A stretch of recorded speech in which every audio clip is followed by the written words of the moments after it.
সংহিতা 12 830 পৃষ্ঠা পুরাতন নিয়মে।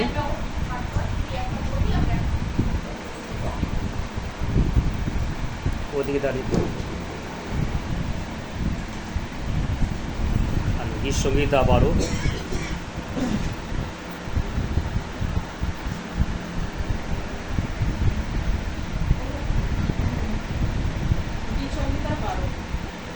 সদাপ্রভু প্রাণ করো, কেননা সাধু লোক পাইল। মনুষ্য সন্তানদের মধ্যে বিশ্বসনীয় লোক শেষ হইল। প্রতিজন প্রতিবাসীর সহিত অলি কথা কহে, চাটুবাদী উষ্ঠা ধরে ও দ্বিধাত চিত্রে কথা কহে। সদাপ্রভু সমস্ত চাটুবাদী ওষ্ঠাধর ও গর্ভবাদী জিহ্বা কাটিয়া ফেলিলেন। আমাদের উষ্ঠা আমাদেরই, আমাদের কর্তাকে। দুঃখীদের সর্বনাশ, দীনহীনের কাতরোক্তি প্রযুক্ত আমি এক্ষুনি উঠিব, ইহা সদাপ্রভু কবেন। আমি ত্রাণাকাঙ্ক্ষী প্রাণ করিব। সদাবুর বাক্য সকল নির্মল বাক্য, তাহা মৃত্তিকায় উচিতে খাঁটি করা রৌপ্যের তুল্য, 7 বার পরিষ্কৃত রৌপ্যর তুল্য। হে সদাপ্রভু, তুমি তাহাদিগকে রক্ষা করিবে, চিরতরে এই কালের লোক হইতে উদ্ধার করিবে। দুষ্টগণ চারিদিকে বিহার করে, যখন মানুষ ও সন্তানদের মধ্যে অধর্মতা উচ্চকিত হয়। Amen. Hallelujah.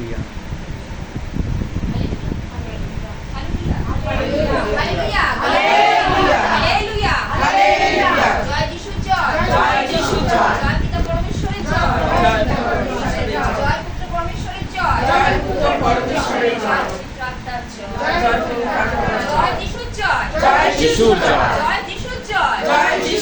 Hallelujah hallelujah hallelujah hallelujah hallelujah hallelujah. Praise the lord. সত্যি আমরা যখন এখানে আসি আমাদের গ্রাম অনেক ভালো হয়, আমাদের অনেক ঘোরাঘুরি থাকবো। আমরা সত্যি কথা আমরা যখন আমরা জগতের মাঝখানে থাকি বা সংসারের মাঝখানে থাকি, আমাদের অনেক কষ্ট জ্বালা যন্ত্রণা আমি সব বুঝতে পারি, ব্যথা যন্ত্রণা সবার রয়েছে, আমাদেরও থাকে। আমরা মনুষ্য মাত্র, হ্যাঁ, এক একজন এক এক রকমের জ্বালা যন্ত্রণা হচ্ছে, কিন্তু তথাপি যখন আমরা এখানে আসি সবাইকে এমন একটা জায়গা যেখানে আসলে আমাদের প্রাণ হালকা হয়, আমাদের সেই ভারটা প্রভু আমাদের নিয়ে নেয়, আর আমরা একটা পথ পাই। সেই পথ আমরা যখন ঈশ্বরের বাক্যে যাই তখন দেখবে যে ভাবটি চিনতে পারছিলাম না, ভাবনা চিন্তা করে পারছিলাম না, সেইখান থেকে প্রভু আমাকে পথ দেখিয়ে দিলেন। এটা পথ প্রদর্শনকারী হচ্ছে আমার প্রভু। তিনি জ্ঞানের বলিস না, যে নাকি তাকে ভয় করে তিনি জ্ঞান তাকে দেখান।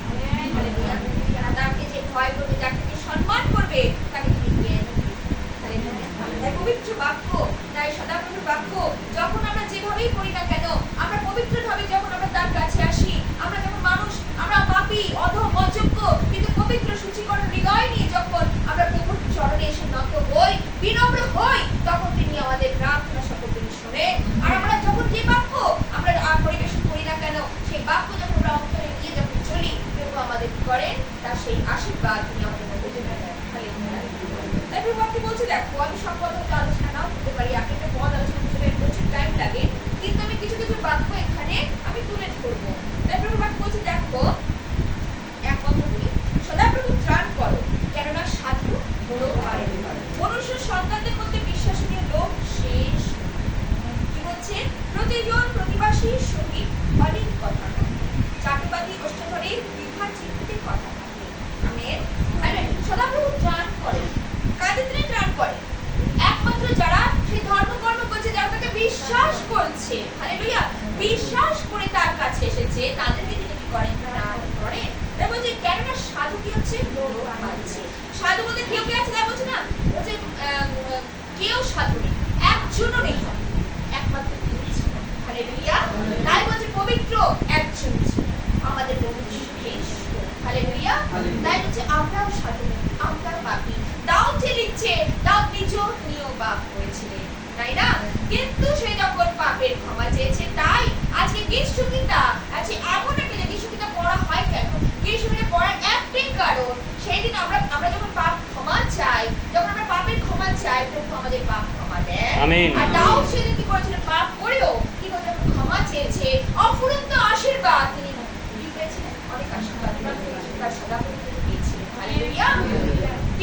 রাজা হয়ে তিনি তার রাজত্ব তিনি কি করেছিলেন, পেয়েছিলেন। হালেলুয়া।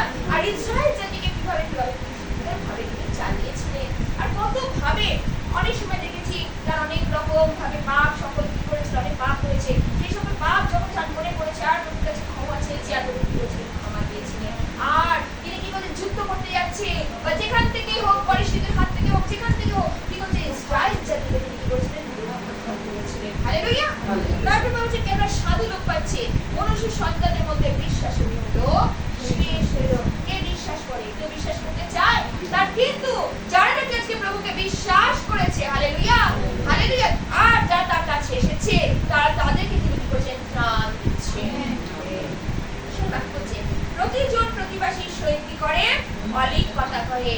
আজকে দেখবে যত পৃথিবীতে লোক রয়েছে তারা কি করছে, জগতের কথা বলছে। আজকে জগতের লোক জগতের কথা বলবে, কিন্তু যারা আধ্যাত্মিক লোক, হালেলুয়া, যারা আধ্যাত্মিক লোক, যারা সেই পবিত্র আত্মাপ্রাপ্ত লোক, যারা বিশ্বাস করে চলেছে প্রভুকে, তারা কিন্তু ঈশ্বরের কথাই বলবে। আজকে দেখো পার্টি সার্টি, আমরা আমাদের কোনো পার্টি সার্টি কিন্তু ভালো লাগে না। ভালো লাগে কি?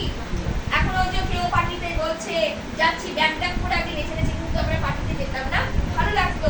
কিন্তু এখন পার্টিতে গেলেও মনে হয় দূর বাবা, যদি একটু ঈশ্বরের কথা জানতাম, ঈশ্বরের কথা যদি একটু বলতেও ভালো লাগতো।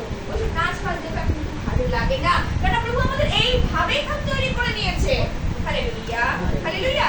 কারণ অনেকে বলে যে এটা জন্মদিনেও পার্টি রাখে না, এখন খালি প্রার্থনা দেয়, আজকে বিবাহ অনুষ্ঠানে খালি প্রার্থনা দেয়। আজকে বিশ্বাসীরা জেনে গেছে যে এতেই তাদের মঙ্গল আছে। আমেন। কেননা সে নিজেও সেই আশীর্বাদ উপর থেকে সে পাচ্ছে, তার সন্তানদেরকেও সে আশীর্বাদ উপর থেকে তারা নামিয়ে নিয়ে আসছে। হালেলুয়া। এই জন্য তারা কি করে, পার্টি সাথী নয়, তারা কি করে জানে, আজকে প্রভুর উদ্দেশ্যে আমরা যদি বড় করি, প্রভু আমাদের কি করবে, তার অফুরন্ত আশীর্বাদ আমাদের জীবনে ঢেলে দেবে। হালেলুয়া। আজকে আমাদের দোষ ত্রুটি থাকে, কিন্তু সেই সকল পার করতে প্রভু আমাদের সাহায্য করে। আমেন। আজকে তার হস্ত যদি আমাদের উপরে থাকে, হালেলুয়া, এরা প্রভু হচ্ছে, আমার প্রভু হচ্ছেন মহান, তিনি ক্ষুদ্র কি মহান, তিনি কাউকে দেখেন না, তিনি সকলে যারা তার কাছে আসে তিনি তাদেরকে আশীর্বাদ আশীর্বাদ করে থাকেন। হালেলুয়া। তারপরে প্রভু কি বলছে, দেখো চাটুবাদী অষ্টাধরে ও দ্বিধা চিত্তে কথা কহে, সদাপ্রভু সমস্ত চাটুবাদী অষ্টাধর ও দর্পবাদী ঝুঁকবাদ কি করবেন। তাই তার বাক্য বলছে, আমি অহংকারীকে দূর থেকে ঘৃণা করি, আর যারা তার দর্প করে, মুখে নানা রকম কথা বলে, সেই জিহ্বাকে তিনি কি করবেন, কাটিয়া ফেলিবেন। অর্থাৎ জিহ্বাকে তিনি কি করবেন, রোধ করবেন। কাটিয়ে তো ফেলবেন না, তিনি রোধ করবেন। কিন্তু বিশ্বাসীরা দিন দিন তাদের সামনে উন্নতি হবে। আমেন। তাদের মন্তব্য দেখতে পারে। এটাই কিন্তু বাক্যের মূল বক্তব্য। সমস্ত জাতিবাদী অষ্টাদল দর্পবাদী জিহ্বা তিনি কি করবেন, কাটিয়া ফেলবেন। আর কি বলতে দেখো, ঘোড়া বলে আমরা জিহ্বা দ্বারা প্রবল হইব, আমাদের ওষ্ঠ আমাদের কর্তাকে। তারা জিহ্বা দিয়ে অনেক বড় বড় কথা বলে। এক একজন বিশ্বাসীদের জীবনেও দেখেছি, বিশ্বাসীদের মানে পেছনে পেছনে অনেক রকম কথা হয় যে ওরা অনেক ধর্মকর্ম করে, ওরা বাইবেল নিতে ওরা, কিন্তু ওদের পরিবারে শান্তি নেই। আজকে আমরা নিজেদের আঙ্গুল দিয়ে দেখি না, একটা আঙ্গুলে যখন আমরা অন্যদিকে দেখি, আরেকটা আঙ্গুলে আমরা কিন্তু নিজেদের দেখি না যে আমার দোষ আছে কিনা। আজকে যদি দেখি, সেদিন আমরা জানি সেই নারীকে যখন পাথর তুলতে মারার জন্য প্রস্তুত, তখন যিশু লিখছিলেন না, সেদিন দাস বাক্য লিখছিলেন কে কোনোদিন পাপ করেনি, সে একমাত্র তাকে পাথর ছুঁড়ে মারো। কিন্তু সকলেই যখন দেখলো আমরা এক একজনের কাছে দোষ, তখন কি করেছিল, পাথর ছুঁড়ে দিয়ে ফেলে দিয়ে সকলে চলে গেছে। যখন মাথা তুললো, তখন নারী দাঁড়িয়ে রয়েছে, প্রভু বললেন কোথায় গেল, সবাই চলে গেছে, আমিও তোমায় দোষী করি না। প্রভু আজকে আমাদের দোষী করেন না। পূর্বে কি ছিল, পূর্বে পাথরের পথে পাথর, অনেক কিছু ছিল, চোখের পথে চোখ, কানের পথে কান, অনেক কিছু ছিল, কিন্তু প্রভু আমাদের কি করেছেন, দয়া, তার দয়া তিনি আমাদের দেখিয়েছে, তার করুণা তিনি আমাদের দেখিয়েছে। ও আজকে এই জন্য আমাদের ক্ষমা হচ্ছে একমাত্র দরকার। আমরা পরস্পরকে যেন ক্ষমা করতে পারি। হালেলুয়া। আমরা ক্ষমা জিনিসটা আমরা করতে পারি না, এত আত্মকেন্দ্রিক আমরা ক্ষমা যদি করি না, তাহলে দেখবেন দিন দিন তোমার উন্নতি হচ্ছে। আমেন।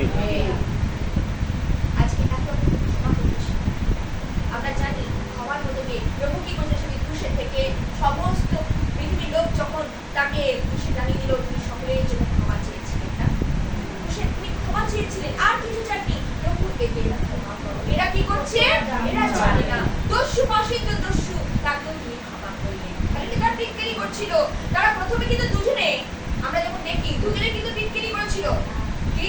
শেষে যখন ঈশ্বর দু জায়গায় কিন্তু দুভাবে লেখা রয়েছে, ভালো করে তোমরা পড়বে, পড়তেই আছে, দুজনেই কিন্তু তাকে টিটকারি করেছিল, কিন্তু পুনরায় আবার যখন পরে আমরা দেখি যে সেই ডান দিকে দস্যু কি করেছিল, যখন প্রভু যখন সে জানতে পেরেছে, চোখের আঁচ যখন আমাদের খুলে যায়, তখন আমরা জানতে পারি ভূমি যখন সে কি হচ্ছিল চিনে গেল, তখন সে জানতে পারলো যে এই হচ্ছে ঈশ্বরের পুত্র, বলছে তুমি যখন যাবে আমাকে স্মরণ করো।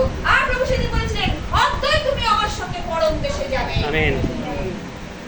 আজকে যতক্ষণ না চোখের আঁশ, আজকে শুধু চোখের আঁশ না, এই অন্তরের আঁশ যতক্ষণ না অন্তরে সে চোখ বন্ধ করে রয়েছে, সেই চক্ষু যতক্ষণ না খুলবে ততক্ষণ আমরা ঈশ্বরের মহিমা, ঈশ্বরের করুণা, ঈশ্বরের দয়া আমরা দেখতে পাই না। আর যখন দেখি আর তার গৌরব করি। তাই বলি অন্যজন অবিশ্বাসীরা কি জানবে, তারা তো অনেক কথাই জিহ্বা দ্বারা বলবে, কিন্তু সেই সকল জিহ্বা তিনি প্রতিরোধ করবেন, কাটিয়া ফেলবেন না, প্রতিরোধ তিনি করবেন। হালেলুয়া। তাদের মুখ বন্ধ হবে।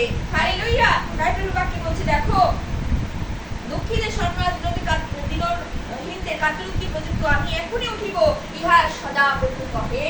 আজকে দিনহীন করা, আজকে যারা দুঃখে পড়ে, আজকে যারা কষ্টে পড়ে, সমস্যায় পড়ে, সংকটে পড়ে প্রভুর কাছে এসেছে, কার কাছে গেছে? কোন রাজা মহারাজার কাছে গেছে? কোন কি নেতাদের কাছে গেছে? হ্যাঁ, কোন কিছু কাছে গেছে না, কারো কাছে একমাত্র ঈশ্বরের কাছে। এই সর্বলোকে সেবা আরাধনা হয় একমাত্র ঈশ্বরের কাছে এসেছে। আর যখন ঈশ্বরের কাছে এসে প্রভুকে এক একটা করে জানাচ্ছে, অনেকে হয়তো ব্যক্ত করতে পারে না, কিছু কিছু ঘটনা আছে যেগুলো মানুষের মাঝে ব্যক্ত হয় না, তারা মনে মনে ডালি সাজিয়ে নিয়েছে আর মনে মনে প্রার্থনা করছে, প্রভু প্রার্থনা শুনছে, আর শুনে শুনে তিনি কি করছে, একদিন না একদিন তাদেরকে উত্তর দানে পরিচয়। আমেন। প্রভুর বাণী হালেলুয়া। তিনি শুনতে শুনতে শুনতে শুনতে শুনেন। তার কর্ণ আমরা সবসময় বলি না, তার কর্ণ খাটো নয় যদি শুনতে পান না, তার হস্ত ভারী নয় যদি করতে পারেন না, তিনি উদ্ধারকর্তা, তিনি রক্ষাকর্তা, তিনি শুনতে পান, আমার রক্ষক, তিনি ভুলে পড়েন না, তিনি নিদ্রা যান না। তাদের ঘুম পাড়াতে হয়, তাদেরকে খাওয়াতে হয়, আবার প্রভুকে খাওয়াতে হয় না, তাদেরকে জলপান করাতে হয় না, তাদেরকে অন্য কিছু দিতে হয় না, কিন্তু আমার প্রভুকে প্রভু কি চান? আমাদের অন্তঃকরণ চান। আমেন। এই অন্তঃকরণকে যখন আমরা নিয়ে আসি আর একটা পাপের বলি দিই, পাপের বলি যখন একটা পাপ আমাদের জীবন থেকে বলি দিই, তিনি কি হন? মহিমান্বিত হন, তিনি গৌরবান্বিত হন, তিনি পাপকে ঘৃণা করেন, তিনি পাপীকে নয়। আজকে আমরা সবাই পাপী, আমরা যখন আমরা নিজেকে বুঝে আত্মসমীক্ষা করি, আমরা সকলেই পাপী। হালেলুয়া। কিন্তু তিনি পাপ ক্ষমা করেন। হালেলুয়া। পাপ ক্ষমা করার দায় একমাত্র দিয়েছিল একমাত্র যীশু খ্রিস্টকে, আর কারো কোনো ক্ষমতায় সেই ছিল না। আজও তিনি কি করছেন? পাপের ক্ষমা দিচ্ছেন, আর কি করছেন? পরিত্রাণ তার কাছ থেকে আমরা পাচ্ছি। হালেলুয়া। তার দয়া করুণার জন্য তাকে ধন্যবাদ করি। তাই বলছে দেখো, আমি এখনই উঠিব, আর ইহা সদা প্রভু কহেন, আমি ত্রাণার্থী ত্রাণ করিব। এখনই উঠিব, তিনি উঠিবে, তিনি বলছিলাম না, তিনি জেগে থাকে, তিনি নিদ্রা যান না। উঠে কি করবে? তিনি ত্রাণ করবে, তিনি পরিত্রাণ করবে।